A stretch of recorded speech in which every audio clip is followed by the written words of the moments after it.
پہلی open heart surgery میرے نبی کی ہوئی ہے. تو اوپن ہارٹ سرجری ہو سکتی ہے، میرے نبی نے سوچ دی. وہ تو ہم زوال کا شکار ہوئے تو اور لوگ ہم سے لے گئے، ورنہ اوپن ہارٹ سرجری کا پہلا تصور میرے نبی کے سے شروع کیا گیا ہے کہ جب آپ کو معراج پہ لے جانے لگے، ام ہانی کے گھر سے آپ کو جبریل نے لیا اور حتیم میں آئے. حتیم وہ چھوٹی وال دیوار ہے جو بیت اللہ کے ساتھ، اس میں خالی جگہ، یہ بیت اللہ کا اندر ہے. جب ہمارے نبی 35 سال کے تھے تو قریش نے سوچا کہ بیت اللہ بنائیں، وہ سیدھا ہو گئے تو وہ مستطیل تھا، لمبا زیادہ چوڑا تھوڑا. ابراہیمی بنیادیں، یہ طے کیا کہ حلال کمائی سے بنانا ہے، حرام سے نہیں. اچھا وہ پیسے اتنے بنے کہ یہ چوکور بنا اور اگلا حصہ رہ گیا، تو کہنے لگے بس بھائی جتنا ہے اتنا ہی بناؤ. تو وہ چوکور بنا کر اوپر چھت ڈالی اور یہ حصہ چھوڑ دیا کہ جب پیسے ہوں گے تو ہم یہ بیچ میں شامل کر لیں گے. یہ اللہ کی حکمت تھی، نہ پیسے ہوئے نہ وہ شامل ہوا، تاکہ غریب لوگ بھی اگر بیت اللہ کے اندر نماز پڑھنا چاہیں تو وہ جگہ ہے جہاں اگر آپ اندر ہیں. ہم تو بیت اللہ کی طرف منہ کر کے نماز پڑھتے ہیں نا، لیکن اگر آپ بیت اللہ کی طرف پشت کر کے حتیم کی طرف منہ کر کے نماز پڑھیں تو بھی آپ کی نماز ہو گئی ہے، چونکہ آپ بیت اللہ کے اندر ہیں. میں 2 دفعہ بیت اللہ کے اندر گیا، نماز پڑھی، لیکن وہ تو بڑے سفارشوں سے اور بڑے تعلقات سے، اور وہاں تو جو آدمی چلا جائے وہ بیت اللہ کے اندر ہے. تو آپ کو حتیم میں لے جایا گیا. اب آپ کو بے ہوش نہیں کرنا، یوں جبریل نے ہاتھ مارا، سارا سینہ کھل گیا، آپ دیکھ رہے ہیں، اور اس نے دل کو باہر نکالا تو دل سارے جسم سے جدا ہو گیا.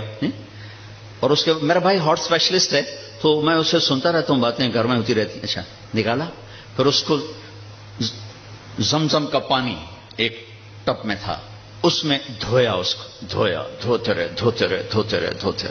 اور آپ دیکھ رہے ہیں.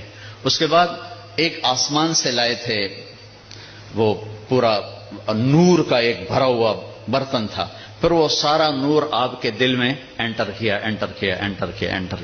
پھر اس کو بند کر کے پھر لگایا، ساتھ ہی دل سر ہر رگ سے جڑا، پھر سینے کو ملایا ہاتھوں سے، پھر یوں ہاتھ پھیرا. تو اب جن کی ہارٹ سرجری ہوتی ہے، اب دیکھیں یہاں کتنے بڑے بڑے ٹانکے لگے ہوتے ہیں، لیکن آپ کے سینہ مبارک پر کوئی داغ نہیں. یہ پہلی اوپن ہارٹ سرجری میرے نبی نے معراج کے واقعے میں امت کو دیا ہے اشارہ. تو ہم نکھٹو نکلے تو اور لوگ ہم سے یہ سب کچھ لے گئے. سب سے پہلی ہارٹ سرجری 4 سال کی عمر میں ہوئی، جب آپ حضرت حلیمہ کے پاس تھے اور آپ بکریاں چرانے جایا کرتے تھے. تو آپ کے بھائی، رضائی بھائی، وہ دوڑے دوڑے آئے کہ میرے بھائی کو 2 بندوں نے قتل کر دیا. تو حلیمہ بھاگی ہوئی آئی تو آپ دیکھا آپ پریشان بیٹھے تھے. تو حضرت حلیمہ نے پوچھا بیٹا کیا ہوا؟ کہ 2 آدمی آئے تھے، مجھے لٹا دیا، میرا سینہ کھولا، میرا دل نکالا، پھر اس کو صاف کیا، پھر میرے دل میں، پھر میرے سینے میں دوبارہ فٹ کر دیا. یہ پہلی ہے. اور پھر معراج پر جانے سے پہلے دوبارہ اوپن ہارٹ سرجری ہوئی ہے. پھر براق کا آنا، تیز رفتار سواریوں کا تصور میرے نبی کے ذریعے سے ہمیں ملا کہ ایسی سواریاں بنائی جا سکتی ہیں جو مہینوں کا سفر گھنٹوں میں طے کر دیں. جب آپ نے اگلے دن فرمایا کہ میں گیا تھا بیت المقدس تو قریش کہنے لگے ہم تو 1 مہینہ مسلسل چلتے ہیں اور پھر وہاں پہنچتے ہیں، تم 1 رات میں کیسے کہہ رہے ہو گیا بھی اور آیا بھی؟ تو براق ایک سواری ہے جس کی تیز رفتاری سے ایک پیغام میسج امت کو گیا کہ اگر تم اس کائنات کے علوم تک پہنچ جاؤ تو تم تیز رفتار سواریاں بھی بنا سکتے ہو. 650 کلومیٹر فی گھنٹہ کی رفتار سے جاپان نے ٹرین بنا لی. آپ کو ام ہانی کے گھر سے اٹھایا گیا، حضرت علی کی بہن، ان کے گھر میں آپ تشریف فرما تھے، اور سیدھا بھی اللہ لے جا سکتے تھے، سیدھا بھی لے جاتے، لیکن مکہ سے بیت المقدس لے جانے میں یہ اعلان تھا کہ اب بیت المقدس بھی مکہ کے تابع ہو گیا ہے، اب یہاں کا قبلہ بھی بیت اللہ ہو گیا ہے، یہاں جتنے نبی آئے وہ سب آپ کے تابع ہو گئے، لہٰذا وہاں پہلے سارے انبیاء موجود ہیں اور سب انتظار میں ہیں، اور آپ پہلی صف میں کھڑے ہوتے ہیں تو سب ایک دوسرے کو دیکھ رہے ہیں کہ اب امامت کون کرائے گا. تو جبریل آپ کا ہاتھ پکڑ کے آپ کو مصلی پر کھڑا فرماتے ہیں، آپ 2 رکعت نماز ادا فرماتے ہیں، اور آپ کے پیچھے 1.25 لاکھ نبی نماز پڑھ کر یہ اعلان کرتے ہیں کہ ہماری نبوت آپ کے قدموں پہ قربان ہو گئی، اب ہمارے لیے بھی آپ ہی نبی ہیں، ہمارے لیے بھی آپ ہی نبی ہیں۔ عیسیٰ سے لے کر آدم تک تمام انبیاء کو وہاں کھڑا کیا گیا، تو آپ کا سینہ مبارک چاک کیا، اسی کرتے آپ تہمت پہنتے تھے، شلوار زندگی میں ایک دفعہ پہنی اور اسے پسند فرمایا، لیکن عام آپ کا لباس تہمت تھا، کوئی خلائی لباس کی ضرورت نہیں پڑی آپ کو، وہاں سے اٹھایا، راستے میں واقعات ہیں، ایک جگہ آپ کو اتارا، کہا یہاں نماز پڑھیں 2 نفل، کہ یہ کون سی جگہ ہے؟ کہ یہاں آپ ہجرت کر کے تشریف لائیں گے، مدینے میں اتار کے 2 نفل پڑھائے گا، پھر چلایا گیا کہ یہاں 2 نفل پڑھیں، کہ یہ کون سی جگہ ہے؟ کہ یہاں آپ کے دادا ابراہیم کی جائے پیدائش ہے، پھر چلایا گیا، تو آپ جب مصر کی طرف سے بیت المقدس کی طرف آ رہے تھے تو آپ کو خوشبو آئی، خوشبو جنت کی، آپ نے کہا یہ کیا ہے؟ تو کہا یا رسول اللہ، فرعون کی ایک باندی تھی، باندی وہ ہو گئی تھی، موسیٰ علیہ السلام پر ایمان لائے، اس کی 2 بیٹیاں تھیں، ایک دودھ پینے والی، ایک ساتھ چلنے والی، جب فرعون کو پتا چلا تو اس نے ایک کڑاہ میں تیل ڈالا، میں واقعہ پورا سنا رہا ہوں، انہوں نے صرف اشارہ کیا تھا، نیچے آگ جلائی، جب وہ تیل کھولنے لگا تو اس نے اس باندی کو اور اس کی 2 بچیوں کو پکڑوا لیا، کہنے لگا مجھے رب مانو گی تو زندگی مبارک، اولاد مبارک، موسیٰ کے رب کو مانو گی تو پہلے تیری بیٹیاں تیرے سامنے جلاؤں گا، پھر تجھے جلاؤں گا۔ یہ مائیں بیٹھی ہیں، انہیں زیادہ پتا ہے کہ اولاد کی محبت کیا ہوتی ہے، اور اللہ نے اپنی محبت کو ماں سے تشبیہ دی ہے، باپ سے تشبیہ نہیں دی، اور اس کے سامنے 2 بچیاں جلنے کے لیے حکم ہو چکا ہے، اور اس کا ایک بول اپنی بچیوں کو بچا سکتا ہے، اور یہ گھر میں جا کے کہہ سکتی ہے اللہ معافی دے دے، میں نے کلمہ کفر کہا ہے، میں اندر سے کافر نہیں، تو جائز، لیکن ایک شاعری زبان پہ آ گئی ہے، ہماری اپنی زبان کی ہے، پتہ نہیں توڑے پلے پوے نہ پوے، تجھے سن لگے جی، عاشق ہوں میں عشق کماویں، دل رکھیں وانگ پہاڑاں ہو، سہ بدیاں ہزار لامیں، کر جانے باغ بہاراں ہو، منصور جے چک سولی دتے، جڑے واقف کل اسراراں ہو، سجدیوں سر چائی نہ باہو، توڑے کافر کہیں ہزاراں ہو، عاشق سوئی حقیقی جڑا، قتل معشوق دے مننے، سر نو جوڑے تے مکھ نہ موڑے، بھویں 100 تلواراں کھنے، سچا عشق حسین علی دا باہو، سر دتے تے راز نہ بھنے۔ تو اس باندی نے کہا فرعون 2 ہیں، 100 ہوتی تو یہاں جلا دیتی اللہ کے نام پر۔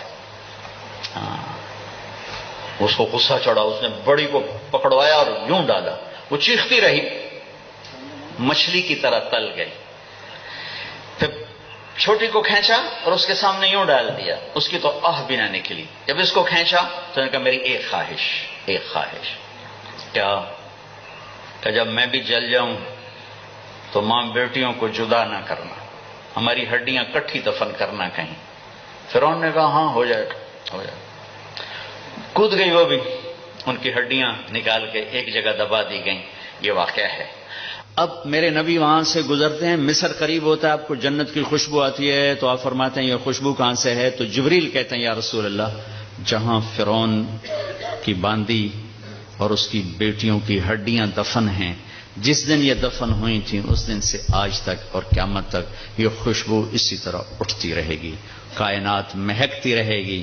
آگے میری بات ہے، اور یہ پیغام جاتا رہے گا کہ یہ بھی زندگی کا ایک انداز ہے، اور یوں بھی زندگی گزاری جاتی ہے۔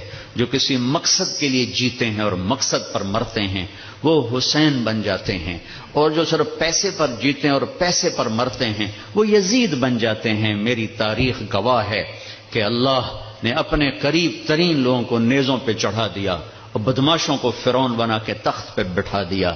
ہم کربلا، محرم آتا ہے تو ہم سب حسین کے لیے روتے ہیں، محرم جاتا ہے تو سب یزیدی لبادے میں ہوتے ہیں۔ یہ کون سی تعذیب ہے، یہ کون سا کمال ہے، یہ کون سا ایمان ہے؟ پھر آپ کو بیت المقدس اتارا گیا، براق باندھ دیا گیا، دنیا دارالاسباب ہے، نبی کو اسباب دیے گئے، سواری پر لایا گیا، سواری پر۔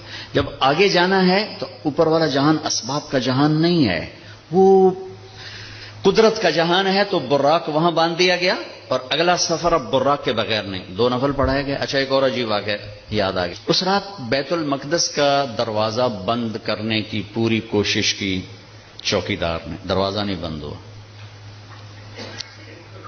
تو اس نے مستری بلائے کہ یہ دروازہ نہیں بند ہو رہا، اور اپنے بڑے پادری کو بلایا کہ حضرت یہ دروازہ نہیں بند ہو رہا۔ تو مستریوں نے کہا کہ وہ ڈاٹ ہوتی تھی نا، ڈاٹ کہ وہ تھوڑی سی نیچے آ گئی ہے، وہ اس نے پریشر اوپر ڈال دیا تو دروازہ بند نہیں ہوگا، صبح ٹھیک کر دوں گا۔ وہ جو بڑے پادری تھے نا، انہوں نے کہا بیٹا یہ ڈاٹ کا چکر نہیں، آج آخری نبی کی آمد ہے یہاں، یہ اس وجہ سے ان کے اکرام میں یہ دروازہ کھلا ہوا ہے، صبح خود ہی ٹھیک ہو جائے گا۔ یہ پادری بعد میں ایمان لے آئے تھے جب اللہ کے نبی نے دعوت نامہ بھیجا تھا، پھر ان کو عیسائیوں نے قتل بھی کر دیا تھا۔ وہاں آپ نے 2 نفل پڑھے۔ اب آپ نے اوپر جانا ہے تو مکہ سے بیت المقدس تک آپ بشریت میں ہیں، اور پھر یہاں سے اوپر جاتے ہیں تو سبحان الذی اسری بعبدہ، قرآن کی واحد سورہ جو سبحان سے شروع ہو رہی، سبحان الذی اسری، لفظ سبحان۔ سبحان میں کیا پیغام ہے کہ اللہ تمہارے قوانین سے پاک ہے، تمہارے مادی قوانین سے پاک ہے۔ مادے کا قانون یہ ہے کہ اس لباس میں کوئی سپیس میں نہیں جا سکتا، مادے کا قانون یہ ہے کہ اس لباس میں سپیس میں جاتے ہی پھٹ جائے گا، کیونکہ جو ہمارے اوپر ہوا کا پریشر ہے، جب ہوا سے اوپر جائیں گے اور پریشر ریلیز ہوگا تو ہم خود بم بن کے پھٹ جائیں گے۔ ہر مرد عورت کے اوپر 280 من ہوا کا پریشر ہے، اس پریشر کو روکنے کے لیے ہمارے اندر پریشر ہے، جب ہم اوپر جائیں گے تو دھڑوں ایک دھماکہ ہوگا، چونکہ اوپر سے ہوا ہٹے گی تو ہم پھٹیں گے۔ اس پریشر کو مصنوعی طور پر راکٹ میں کریٹ کیا جاتا ہے لباس کے اندر، اس کے اندر، تب ہم اوپر جاتے ہیں کہ تمہارا رب ان سارے قوانین سے پاک ہے، سبحان سبحان۔ اوپر جانے کے لیے آسرا چاہیے، جبریل نہیں، جبریل کا آسرا بھی نہیں چاہیے، سبحان تمہارے قانونوں کا محتاج نہیں ہے۔ اتنی لمبی کائنات میں رات کے اندر سفر پورا ہو جائے گا، کیسے ہوگا؟ نہیں ہو سکتا، ہو سکتا ہے، کیوں؟ سبحان کہ تیرا رب زمان کا بھی مالک ہے، مکان کا بھی مالک ہے۔ ٹائم کو روکنا، زمانے کو روکنا، مکان کو روکنا تمہارے لیے ناممکن ہے، تیرے رب کے لیے ممکن ہے۔ آئنسٹائن مر رہا تھا تو کسی نے کہا تیرے جیسا سائنسدان بھی مر رہا ہے، کہنے لگا ہاں، ٹائم سے باہر نکال دو تو میری موت نہیں ہوگی، موت سے بچ جاؤں گا، اور ٹائم سے باہر مجھے کون نکالے گا؟ اللہ نکال سکتا ہے، اللہ نکال سکتا ہے کہ وہ ٹائم کا بنانے والا ہے، وہ زمانے کا بنانے والا ہے، وہ وقت کا بنانے والا ہے۔ سبحان، صرف ایک صورت ہے جو سبحان سے شروع ہوتی ہے، سبحان، اور اس سبحان کے اندر یہ سارے پیغام ہے۔ پاک ذات، بے عیب ذات، تمہارے قوانین سے بالا تر ذات، تمہاری سوچ سے بالا تر ذات، الذی اسری بعبدہ۔ قریش کہنے لگے تم کیسے جا سکتے ہو؟ اللہ نے جواب دیا یہ تھوڑا ہی گئے تھے، میں لے کر گیا تھا۔ قریش نے کہا بغیر سواریوں پر اتنا وقت لگ جاتا ہے، تم بغیر سواری کے کیسے چلے گئے آ گئے؟ تو اللہ نے کہا یہ نہیں گئے، اسری بعبدہ، میں لے کر گیا، میں لے کر گیا۔ اور یہاں الف اور با کا جو جوڑ ہے، اسری اور بعبدہ، الف اور با، عربی گرامر میں اگر الف ہو تو با کی ضرورت نہیں، اسری عبدہ ہوگا، ٹھیک ہے؟ اور اگر با ہو تو الف کی ضرورت نہیں، سرا بعبدہ ہوگا۔ میری بات واضح ہوئی ہے نا؟ الف ہو نا، با کی ضرورت نہیں، اسری عبدہ، اور اگر با ہو تو الف کی ضرورت نہیں، سرا بعبدہ۔ یہ الف اور با کا جوڑ کیوں ہے؟ یہ بتانے کے لیے کہ میں اللہ خود اپنے نبی کو لے کر گیا، اور بعبدہ ہی میں کیا اشارہ ہے؟ اب لوگ کون ہو کہ جی ہم کسٹم والے، میں کون ہوں جی؟ یہ جی مسجد والے، یہ کون ہے جی؟ یہ جی کپڑے والے۔ تو اللہ کہہ رہا ہے بعبدہ، یہ کون ہے؟ یہ میرا بندہ ہے، یہ میرا ہے اور میں ان کا ہوں، بعبدہ۔ اور الف اور با کے ساتھ اللہ فرما رہے ہیں کہ میں لے کر گیا، جبریل بھی نہیں لے کر گئے۔ اوپر کا جو آپ نے سفر کیا ہے وہ جبریل کا ہاتھ پکڑ کے نہیں، ان کے کندھوں پر بیٹھ کر نہیں، ان کے پروں پر بیٹھ کر نہیں، اللہ کی قدرت کن کے ساتھ آپ جبریل کے ساتھ گئے ہیں تو ملکیت کا لباس آپ کو پہنایا گیا اور اپنے ساری فضا کو پار کیا. آج یہ سائنس کا نیا علم آیا ہے کہ اگر کوئی سواری ٹائم کی رفتار سے زیادہ ہو جائے تو ٹائم اس کے لیے زیرو ہو جاتا. ٹائم زیرو ہو جاتا. اگر 1,86,000 میل پر سیکنڈ سے کوئی سواری زیادہ تیز ہو جائے تو ٹائم اس کے لیے زیرو ہو جاتا ہے. یہ آج کے امکانیات بتائے جا رہے ہیں اور یہ میرے نبی کا سفر سپیس کو، راکٹ کو، شٹل کو، ہر چیز کے لیے راستہ دے رہا ہے کہ یہ ہو سکتا ہے، یہ ہو سکتا ہے. خلائی تسخیر ہو سکتی ہے، خلائی سیاروں تک جانا ہو سکتا ہے. لیکن آپ کی پہلی منزل پہلا آسمان آدم علیہ السلام نے استقبال کیا. دوسرا آسمان یحییٰ علیہ السلام، زکریا علیہ السلام، عیسیٰ علیہ السلام نے استقبال کیا. تیسری منزل یوسف علیہ السلام، تیسرا آسمان. چوتھی منزل ادریس علیہ السلام، چوتھا آسمان. پانچویں منزل ہارون علیہ السلام، پانچواں آسمان. چھٹی منزل موسیٰ علیہ السلام، چھٹا آسمان. ساتویں منزل، ساتواں آسمان ابراہیم علیہ السلام. ہر آسمان پر نبی کھڑے ہوتے تھے پھولوں کے ہار لے کر. یہ میرا اضافہ ہے استقبال کے لیے. اور ہر نبی کہتے ہمارے بھائی آ گئے، ہمارے نبی آ گئے، ہمارے بھائی آ گئے، ہمارے نبی آ گئے. اب ساتویں آسمان پر پہنچے تو ریسپشن کوئی نہیں. جب میں ابھی آیا تو سارے آپ کے افسران وہاں کھڑے ہوئے تھے. ریسپشن ساتویں آسمان پر ایک بڑے میاں، ایک بیت اللہ ہے، اس کی یوں ٹیک لگا کر نہ بیٹھے ہوئے اور اس طرح ہاتھ رکھ کے بیٹھے ہوئے، سفید داڑھی یہاں تک آ رہی اور اس بیت اللہ کا طواف ہو رہا ہے. فرشتے طواف کر. آپ پوچھتے ہیں یہ بڑے میاں کون ہیں، یہ بزرگ کون ہیں؟ تو جبریل کہتے ہیں یہ آپ کے دادا ابراہیم علیہ السلام. اگر اللہ چاہتے تو ابراہیم بھی کھڑے ہوتے وہاں، کیونکہ مرتبہ تو ہمارے نبی کا بڑا ہے، رشتہ ابراہیم کا بڑا ہے، مرتبہ ہمارے نبی کا بڑا ہے. لیکن ان کو بٹھایا، ان کو چلایا. یہ میری بات آپ غور سے سنیے گا. ان کو بٹھایا، ان کو چلایا. ساری کائنات حضرت ابراہیم علیہ السلام سے بھر جائے، ہمارے نبی کے برابر نہیں ہو سکتے. ساری کائنات ملائکہ سے بھر جائے، ہمارے نبی کے ایک بال کے برابر نہیں ہو سکتے. جس کو اللہ حبیب بنائے وہ کیا ہوگا؟ جس کے چہرے کی قسمیں والضحی، جس کی زلفوں کی قسمیں واللیل اذا سجا، جس کے شہر کی قسم وہذا البلد الامین، جس پر اتری کتاب کی قسم قاف والقرآن المجید، جس کی جان کی قسم لعمرک انہم لفی سکرتہم یعمہون، جس کا وکیل صفائی بن کے قسم والنجم اذا ہوا ما ضل صاحبکم وما غوا، جس کو تسلیاں دینے کے لیے قسم والضحى واللیل اذا سجا ما ودعک ربک وما قلا، جس کے بول کی قسم وقیلہ یا رب ان ہؤلاء قوم لا یؤمنون، جس کو رحمت للعالمین کا ٹائٹل وما ارسلناک الا رحمت للعالمین وما ارسلناک الا کافۃ للناس بشیرا ونذیرا، جس سے اللہ لاڈ سے کبھی محمد، کبھی احمد، کبھی ماہی، کبھی حاشر، کبھی عاقب، کبھی فاتح، کبھی خاتم، کبھی ابو القاسم، کبھی طٰہٰ، کبھی یاسین، کبھی مزمل، کبھی مدثر، کبھی شاہد، کبھی مبشر، کبھی نذیر، کبھی داعی الی اللہ، کبھی سراج منیر. دیکھو تو صحیح اللہ کیا لاڈ کر رہا ہے اپنے نبی کے ساتھ. یہ بیت اللہ کی دیوار ہے آسمان. یہ ایک بڑے میاں بیٹھے ہوئے ہیں اور یہ کائنات کی عظیم ہستی آتے ہیں اور یہ ادھر جا رہے ہیں، وہ ادھر نہیں آ رہے کہ یہ باپ ہیں، یہ بیٹے ہیں. اور اس آگے جانے میں باپ کو عزت دینی ہے اور بیٹے نے گھٹنوں کو چھونا ہے اور امت کو پیغام دینا ہے کہ رشتوں کا تقدس ہمیشہ باقی رکھنا ہوگا، چاہے آخری نبی ہی کیوں نہ ہو، چاہے آخری رسول ہی کیوں نہ ہو. رشتوں کو تولا نہیں جا سکتا، ناپا نہیں جا سکتا، پیسوں پہ نہیں تولنا. رشتہ رشتہ ہوتا ہے. یہ چلے، وہ کھڑے ہوئے. سارے نبیوں نے کہا بھائی آ گئے. ابراہیم نے کہا میرا بیٹا آ گیا، میرا بیٹا آ گیا، میرا بچہ آ گیا. میرے نبی آ گئے. نبی بھی کہا میرے نبی آ گئے. وہ کہا میرا بیٹا آ گیا، میرا بچہ آ گیا. پھر گلے لگایا، پھر ماتھا چوما. یہ کسی نے نہیں کیا، یہ ابراہیم نے کیا. گلے لگایا، ماتھا چوما، آگے روانہ کیا.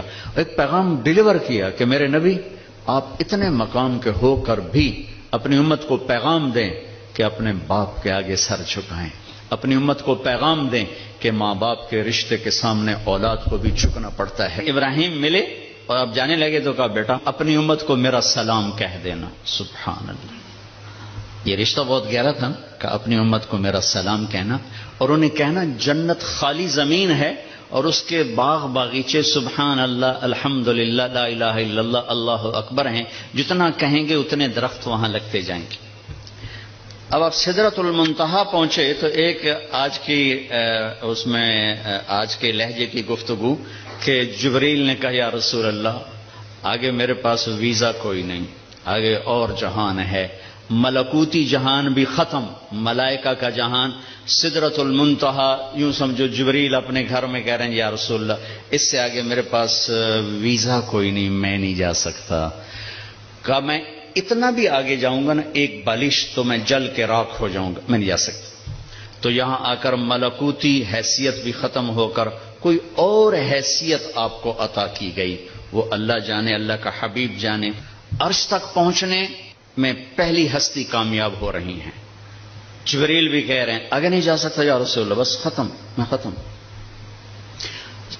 عرش پہلی دفعہ اس کے دروازے کسی ہستی کے لیے کھل رہے ہیں اور آپ کے قدم عرش پہ پڑ رہے ہیں، اور چوتھی منزل آپ کی اللہ اور حبیب اللہ ہیں کہ اللہ نے سارے پردے ہٹا کر اپنا آپ دکھا کر کہا السلام علیک ایھا النبی ورحمۃ اللہ وبرکاتہ، اے میرے محبوب آپ کا رب آپ کو سلام پیش کرتا ہے۔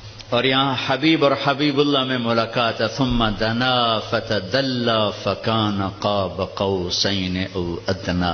یہ لفظ آپ نے سنا ہوگا قاب قوسین، قاب قوسین۔ میں آپ کو آج اس کی تصویر بنا کے دکھاتا ہوں کہ قاب قوسین کا مطلب کیا ہے۔ عربوں میں اکثر لڑائی ہوتی رہتی تھی، جب ان میں صلح ہوتی تھی تو قبیلوں کے سردار کٹھے ہوتے تھے اور صلح ہو رہی۔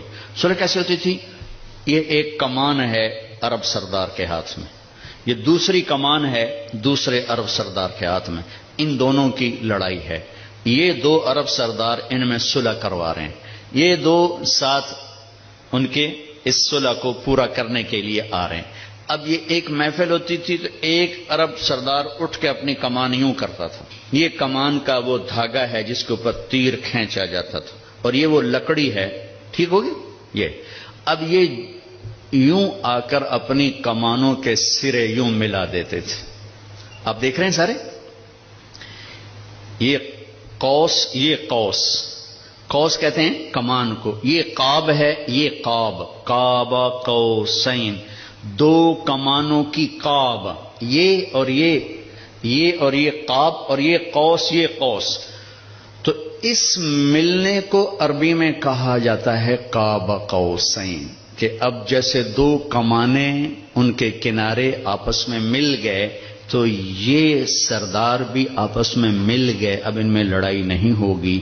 اس محاورے کو اللہ نے اپنے اور حبیب اللہ کے لیے استعمال کیا، فکان قاب قوسین، کہ میرا حبیب میرے قریب ایسے ہوا جیسے دو کمانوں کے کنارے قریب ہوتے ہیں۔ اگلی عجیب بات بتاؤں، او ادنا، او ادنا، اس کی کیفیت صرف اللہ جانتا ہے کہ نہیں میرے حبیب اس سے بھی زیادہ میرے قریب ہو گئے۔ میرے بھائیوں، اس ہستی کو آئیڈیل بنا کے چلو، مزے کرو گے اللہ کی قسم، اور آپ کی نسلیں مزے کریں گے۔ اگر آپ لوگوں کی جیبوں پہ ڈاکے ڈالتے رہے، نہ آپ سکھی رہو گے نہ آپ کی نسلیں سکھی رہیں گی۔ 60 کی دہائی کے ایک چیئرمین پورے مغربی پاکستان کے ہمارے قریبی رشتہ داروں میں تھے، انہوں نے حرام دولت کے ڈھیر لگا دی، پھر اچانک مر گئے۔